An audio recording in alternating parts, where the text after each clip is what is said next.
you put a lot of focus on Leah Thomas and that whole situation. However, what about all of the other trans athletes that don't make it to the top? Because I unfortunately don't have a list of every trans athlete known to man. I didn't fully prepare, but what about all of the, because Leah Thomas is one case out of many. So what about the other trans athletes that have transitioned and do participate in sports but don't make it to the top and are middle of the pack? Well, they're still beating other women, aren't they? They're taking somebody's spot, right? Well, no, But they it's not- are it's women. not- Okay, They have so, transitioned. so let's ask a question. So thank you for being here and the courage for talking, first of all. course. What is a woman? Let's start there. Well, as she said, anyone who identifies as such, and traditionally it would be gender dysphoria. That is a legitimate medical condition. So if you have gender dysphoria, yes. Okay, so that's interesting. So that's your personal definition of what a woman is. Why should society adopt that definition, therefore disenfranchising chromosomal-born women? Really, it's out of respect for those that have the condition. Got it. So we should elevate the people with the mental condition over half the population. No. Not at all. I'm just saying that we should just simply, because it's not a battle between I'm elevating this person over another person. It's merely out of respect for that person, for them to feel comfortable. Well, the word respect is being thrown around here early on in this discussion with this young, I don't know, should we assume gender here?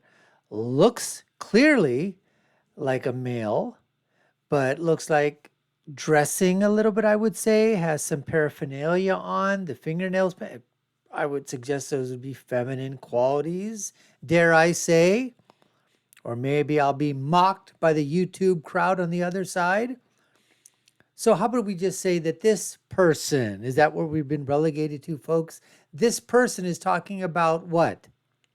How about just some respect for the people that have transitioned? Well, what about respect for the people that have not transitioned? What about respect for the sanctity of the sport for which is identified that females should be participating in?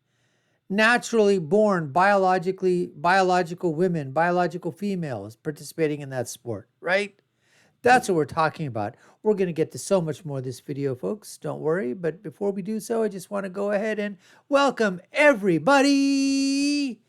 You're watching the Dr. Nasser Sheikh Show. I'm your host, Dr. Nasser.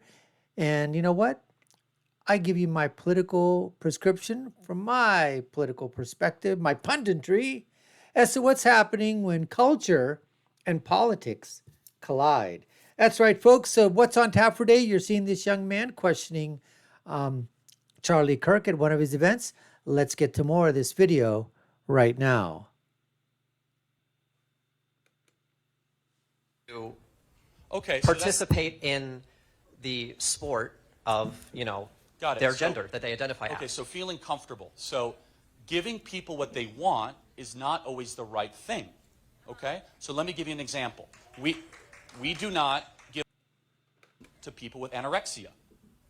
People with anorexia would want liposuction. It would kill them. We know better than that. So just giving people what they want is not always the right thing. So you say to make people comfortable. We could probably agree. I don't want people to be uncomfortable. But then you have the choice to make. What if all of a sudden you're making half the population uncomfortable and the sport itself is all of a sudden being destroyed and standards as we know it are completely destroyed? So let me ask you a question. If someone, and I don't want to assume your gender, you could tell me whatever it is dealing with that situation, why don't they continue to compete as that new gender with the people with their chromosomes that they share? Because they don't identify as such. And I actually, I'm really glad you brought up the example with I'm sorry, could I steer the conversation back towards what you said about comfort? But let me ask you another question. So how people identify matters a lot to you, right? Yes, correct? of course. Okay, so should we allow adults who identify as toddlers compete in preschool soccer? No. Why? They identify as a child. We want them to be comfortable. No, because that's not a legitimate mental. It absolutely is. No. That's a real thing. having people think that they're in a different body is a real thing. People think that they're dogs, people think that they're cats, and some people think they're children still. They never grow out of it. It's a legitimate mental condition. So shouldn't we accommodate fully grown 50-year-old men who want to play t-ball? Well, no, because they require a different treatment plan. And this is what I wanted to steer back to. This is what happens all the time. Whenever you talk, instead of going with, gender, and you're talking about male and female specifically, or for exclusivity, right? That's where they want to steer the argument. But as soon as you go, well, what about age? Could I be older than I am? Could I be younger than I am? Oh, that's not the same thing. Age isn't the same. Ageism, that's not a mental condition. Okay, what if I want to be a different ethnicity, a different race? I want to be Chinese. I want to be Japanese. I want to be black. I want to be Hispanic. I want to be Latino. I want to be something different than what I already am. Oh, no, no, no, no. You can't talk about that because that's just race. Race has nothing to do with gender. I mean, we could go on and on and on by citing examples, and the transgender ideological crowd, the ideologues, are going to say, oh, no, no, no, no. We just want to talk about biological sex and gender. Don't mix anything else up with it. That's where their argument falls apart. Really? Yes, Okay. I wanted to steer back towards what we talked about with comfort. It is shown, and this is legitimate, those who transition and are treated as the gender that they identify as mentally improve unbelievably. And it is absolutely true. So I hate to break it to you. They're more likely to commit suicide. There's a huge community called Transition Regret.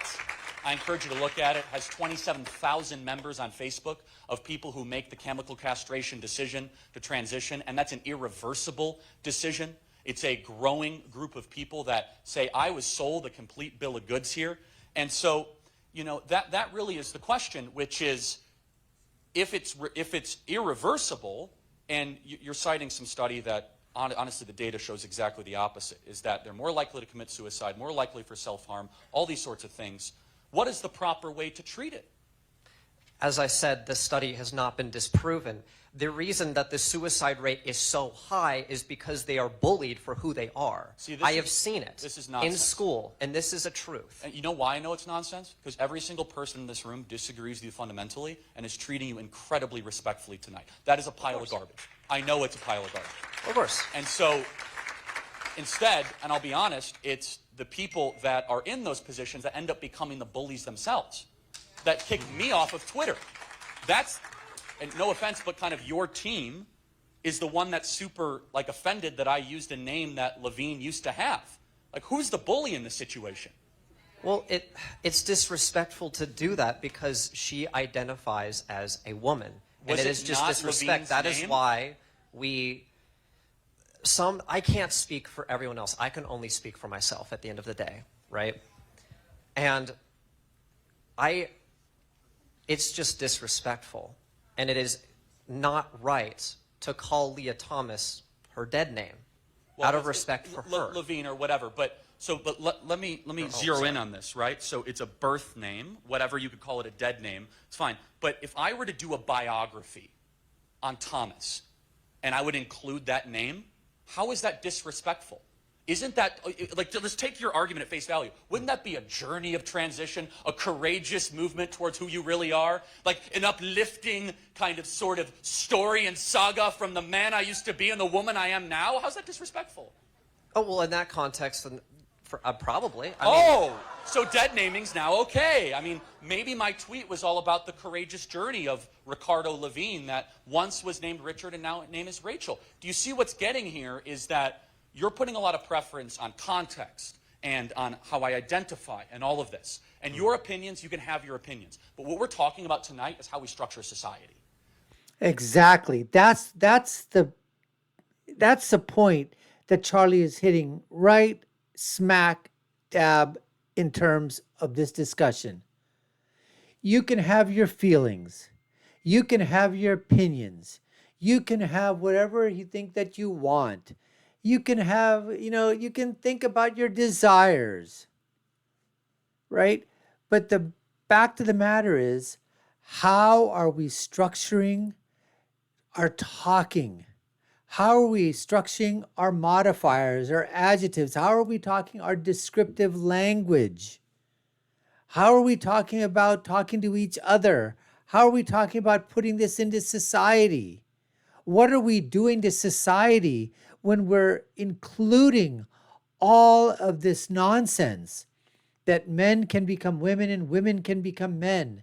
And you can't dead name somebody. And for those of you that don't know, dead naming is when you basically are using the original name of the person from their original sex, original gender, and they no longer want to use that. So David doesn't want to go along with David anymore. David says, I'm now Dorothy. And if you call, so let me get this straight. So if you call David, who has now become Dorothy or says she's Dorothy, but you still call him David, you're dead naming, because basically that name is dead to them, I would imagine. Right? So as Charlie says here, well, what about this? What about the story that this person has, going from male to female, going from David to Dorothy? If you don't include that, where's the context? How do you know what happened? That's all Charlie is saying. And now this young man basically said, yeah, in that regard, it's okay. So who makes up these rules now? Twitter kicks you off because you dead named? And then somebody else says it's perfectly fine? Who are the bullies and who are the bulliers and who's being bullied? Right? And that is a totally different thing than your opinion. So when we start to structure society on a vast minority opinion, and we start to use power and force around that vast minority of an opinion, all of a sudden, the only way you can win that argument is the person who wins the oppression Olympics. Is the person who says, I'm the most victimized, therefore I get to create the rules because I'm not comfortable. And here's something that you might not want to hear, is that if you have liberty, by definition, you're not going to be comfortable. You cannot have liberty and comfort. You can't have them together. That is so Instead, you know true. what? So true. Deep down, you have this in you. You can get stronger. And I want you to get stronger. Instead of you trying to remove everything that offends you in the world, I want you to dig deeper and be tougher than the people around you. That's what we believe.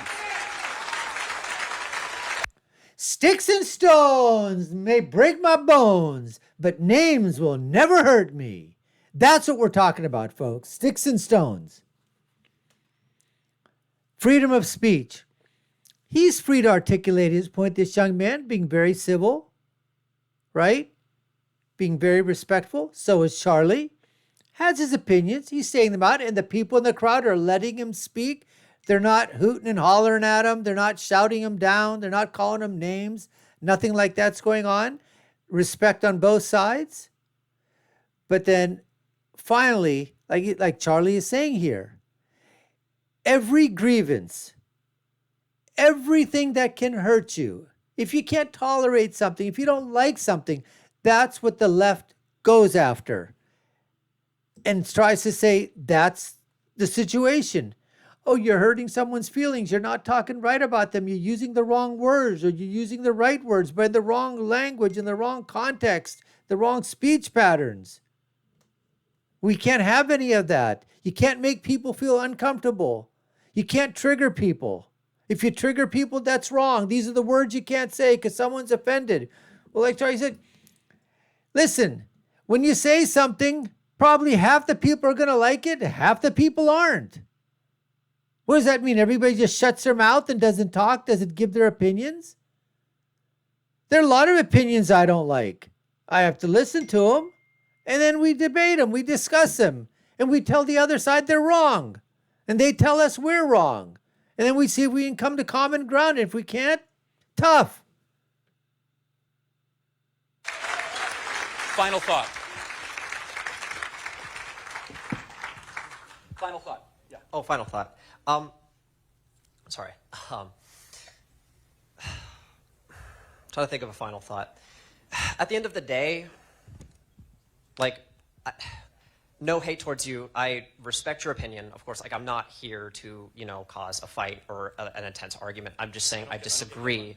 And there is no oppression Olympics. All that, we want is simply just recognition and respect. That's really it. Well, look, Truthfully. here's the thing, is that that's what you want, and individually, I think I've given that to you, but here's where I draw the line. I'm not going to restructure society on something I know that's not true. I'm not going to turn my back on 50% of the population for something that's not true, and I'm certainly not going to call somebody a pronoun that I know that isn't true in front of me. So I believe your soul totally demands respect, absolutely, 100%. But as soon as you then start to get into society and civilization and restructure everything around your feelings, then all of a sudden, it's whoever has the loudest voice and who's willing to use power. And that's where we as conservatives draw the line. I want to thank you for being here tonight, truly. Well, there you have it, folks. Another great discussion. Very respectful on both sides, give and take. Young man gave his opinion, what he thought. Charlie gave his. And then basically now, you know what? It's up for everyone to decide. But all Charlie was trying to stress, all I'm trying to basically say is that you can't structure society around making one person or a few people feel good, especially when what they're trying to basically portray in front of you, your eyes, everything that you're seeing says, that's not true. I can't accept that. That's just not biological. That's not scientific. I just can't go along with that. If you want to, that's perfectly fine. But don't make me become a part of your parallel world in which you basically say all things are possible and that you can basically crush everything that we know, scientific, biological, gender, sex, all of that. You can just rearrange it because you just basically say you can. Anyways, folks, we appreciate you taking the time to watch. You've been watching the Dr. Nasser Sheikh Show. I've been your host, Dr. Nasser. If you haven't done so already, subscribe to our channel, like, share, and follow us. You know what to do. If you like our content, check out our other videos above and below. I'll leave you with my final thought, which is, when you're right, you're right. And when you're left, you're wrong. Until next time, folks, take care and stay safe.